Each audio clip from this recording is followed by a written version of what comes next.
Bom dia, boa tarde e boa noite, né? A gente vai ver agora um pouquinho da aula 9 e 10. Vou tentar fazer um vídeo bem rapidinho para vocês, só para poder fomentar a necessidade e a vontade de ler os capítulos e na aula presencial tirar as dúvidas. A gente vai estar dando continuidade. A gente falou um pouco de sujeito predicado, que seriam os termos essenciais, e vamos dar continuidade. Vimos um pouquinho para encontrar o predicado sobre verbos, e aí a gente vai dar continuidade também sobre verbos. O verbo, dentro da sintaxe, ele pode ser classificado de três maneiras: de ligação e estado, como vocês podem ver, né? Relembrando, pode ser encontrado em determinadas gramáticas ligação e outras gramáticas escrito verbo de estado, tá bom? Então nós temos ser, estar, aparecer, permanecer, ficar, andar, quando não é sentido de caminhar, é o sentido contrário a isso, né? Anda distraído, quer dizer, está distraído, está triste, né? Então você fala anda distraído, anda triste, anda confuso. Tornar-se, continuar, virar e converter-se. São os mais utilizados. Isso não quer dizer que a gente não possa encontrar outros verbos em outras gramáticas que utilizem dentro de uma oração o sentido dele de estaticidade, algo parado ou algo que indique estado e não movimento, tá? E aí a gente tem os intransitivos e os transitivos. A gente fala que o verbo intransitivo é aquele verbo que você não precisa perguntar nada necessariamente para ele, que você não vai ter como resposta a essas perguntas aqui. Se eu falo, nasci dia 7 de agosto de 1980.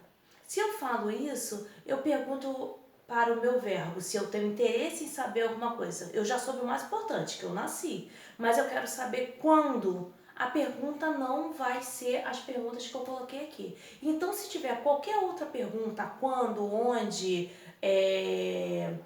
que horas, né? Qualquer outra pergunta, a resposta ela não vai indicar um complemento, então ele vai continuar a ser intransitivo. Então o verbo intransitivo não é aquele verbo que vai até o final da linha e para ali, não. Ele pode ter outras coisas, mas o que ele vai ter depois dele não vai ser necessariamente um objeto, tá? E a gente sabe que não é um objeto porque as perguntas que eu faço para ele, para descobrir o que vem depois do verbo, não são essas daqui. A gente fala que só tem duas perguntas possíveis para descobrir o que é um complemento, que são os objetos, que é que